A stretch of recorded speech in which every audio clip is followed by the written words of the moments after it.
Welcome to the Value Stuff Podcast. I am your host, Dan Glazier. I am a personal property appraiser and I value stuff for a living. Thank you so much for listening. Today, I want to talk about getting an appraisal for an estate when you are an executor. And I'm talking about getting the household contents appraised. I've been a certified appraiser now for over 24 years. I've completed probably about 1,000 or more appraisals and appraisal report, and 50% to 70% have been dealing with estates. So 500 to 700 appraisal reports dealing with estates. So as a certified appraiser for 24 years, I have come to the conclusion 100% of the time, if you are dealing with an estate and you're an executor, you need to get the contents appraised 100% of the time. It will save you so much time, grief, and energy down the road. Got a call last week from a lawyer, and this is one of the reasons why I decided to do this podcast. It's been in the back of my mind for a while, but I decided to do it now is because he called me and said, Dan, I have an appraisal for you. It's an estate. The family's not getting along. The beneficiaries are not getting along. And it's been going on for over 2 years. And they didn't get an appraisal done when it was suggested in the first place. So that would have been the executor not getting an appraisal. He said, I don't know why. He goes, I always suggest to my clients, get an appraisal done. It's one of the first things you should do. Get an appraisal of the contents. And he said, I'm going to stop being passive with this. He said, you're going to be very busy, because he says, I am going to insist. And he said, I'm not going to be passive with this. I'm going to insist that if the executor go get the contents of the household appraised. That got me thinking. And we had a discussion. We talked for half an hour, and we talked how most of the arguing and fighting and, the chaos is caused by, it's not the house, it's not the investments, it's not, a couple of vehicles. That stuff's fairly easy to get values on and get appraised and deal with. But he said, people argue about the stuff in the household.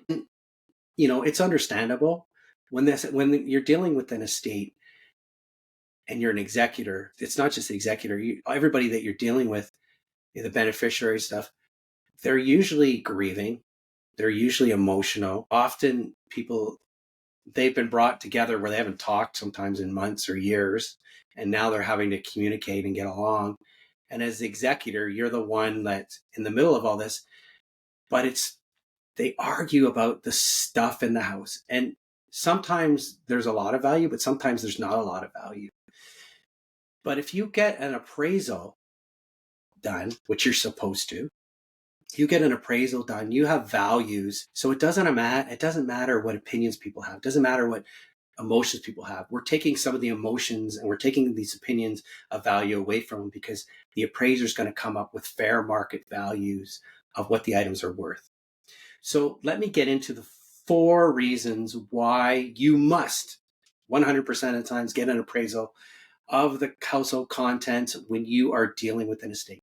So number one, you're doing your due diligence. And, you hear that word a lot, due diligence, but really what due diligence is, it's your legal obligations.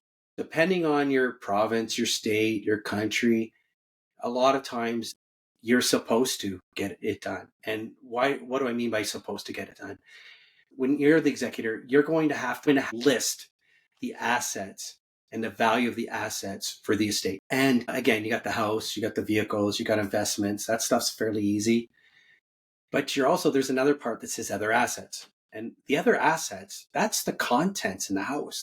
Furniture, maybe there's RVs, maybe there's the jewelry, the artwork. That's the other assets. And we're mostly talking about household contents. And a lot of times people skip this. So they're not doing their due diligence. They skip it and they guess. They put a number, they just write in a number. Well, if you just write in a number, you're opening yourself up. People are going to challenge that. The estate might end up in litigation or mediation, and we don't want that. Or that you can't figure, people are trying to argue about dividing it up, but you don't have values on it. When you get an appraisal report, you're going to have a report. It's going to list the value of all the main items. It's going to list the items as anything that's mentioned in the will. And it's going to save so much time and energy. But basically, it's your due diligence. So number one is the due diligence. You're going to be required to put the value on those assets, and you're not guessing. You're getting a professional opinion from a certified appraiser, so you will know the values. That's number one. Number two, you want to protect yourself and the estate. I've seen this so many times where I've been called in to do an appraisal and they didn't do this in the beginning. It's one of your first responsibilities and duties is to, list those values. But, they just kind of got, they did it months later. I go to the house and they're like, that painting's missing, that statue missing. There was jewelry here. Things are missing. And sometimes it's innocent because people think, Granny told me that I could have that, or my uncle said that was mine. My dad said that was mine and stuff like that. But maybe it wasn't listed in the will, but people might not have malice intentions, but it's missing. And now you're on the hook for it because people are coming at you saying, that painting that's missing was worth $10,000. And you don't know if it's worth $10,000. You don't know if it was worth $10. But if you go and get an appraisal, there's going to be photographs, there's going to be an inventory of it. You're going to know if anything goes missing, you're protecting yourself and you're protecting the estate. You're protecting the assets of the estate by getting the appraisal done.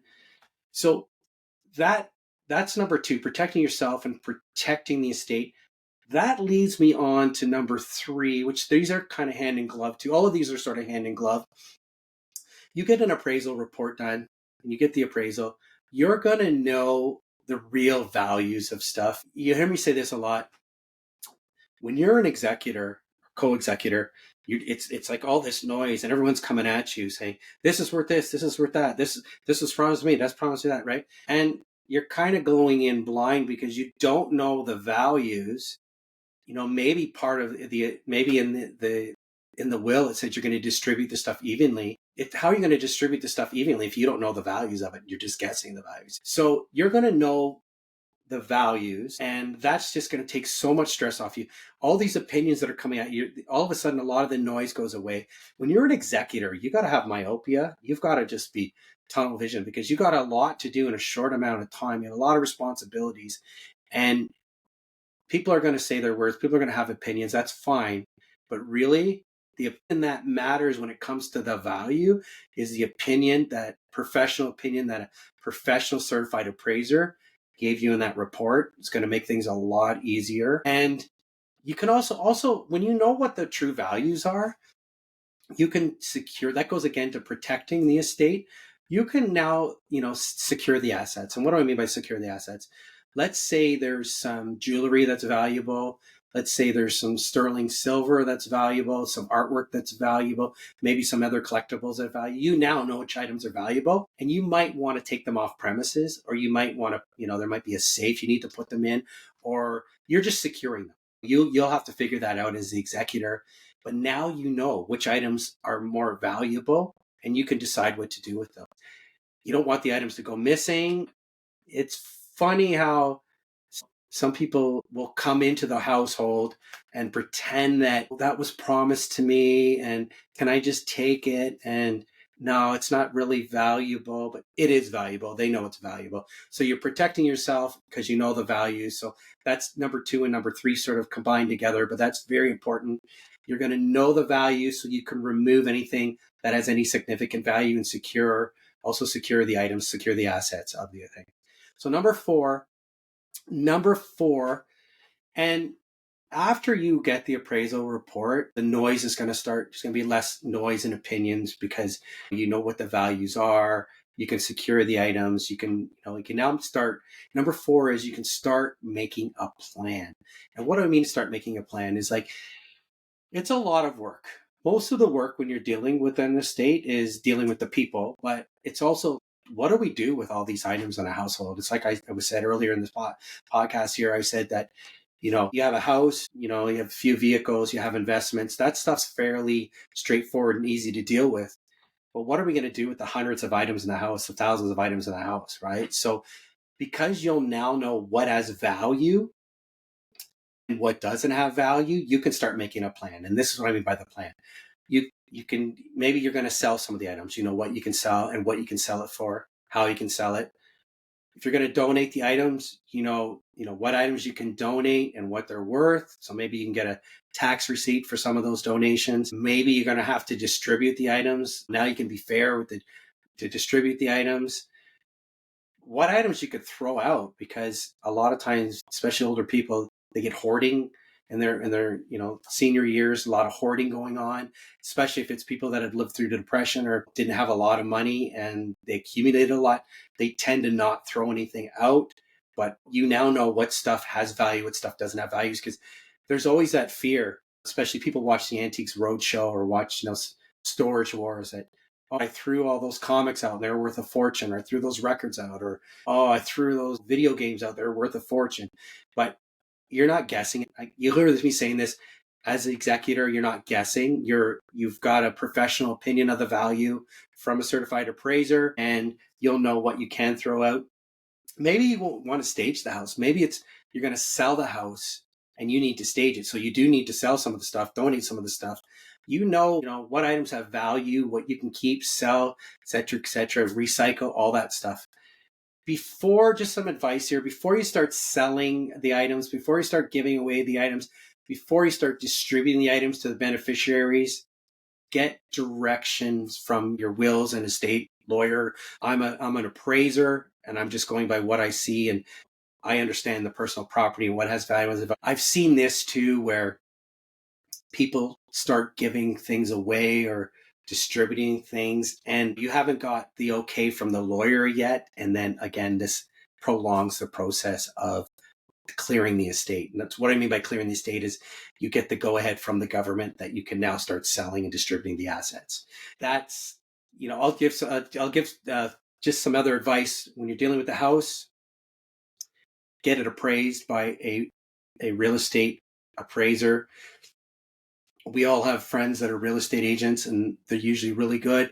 They usually understand the market. They know what we can sell it for, but there might be a little bit biased because you want to do arm's length. So you're better to get a professional certified appraiser, real estate appraiser. I'm a different type of appraiser, a personal property appraiser, but get a real estate appraiser to appraise the house. That's just some advice. That's just advice from me. And again, always refer back to the wills and estate lawyer. People always ask me, they're asking advice. I can give my advice, but I always say, make sure you talk to the lawyer first. So that's what I have for you today. I hope it helps. There's a lot of stress that happens when you got to deal with the stuff in the house, the personal property, and hopefully this helps out. If you want to just save yourself so much hassle, you want a lot of the noise to go away, just make sure you get this appraisal done. Again, 100% of the time, get a professional certified personal property appraiser to appraise the stuff in the house. Thank you so much. Please share and subscribe so we can grow this. Have a wonderful week. Thank you so much for listening. Take care.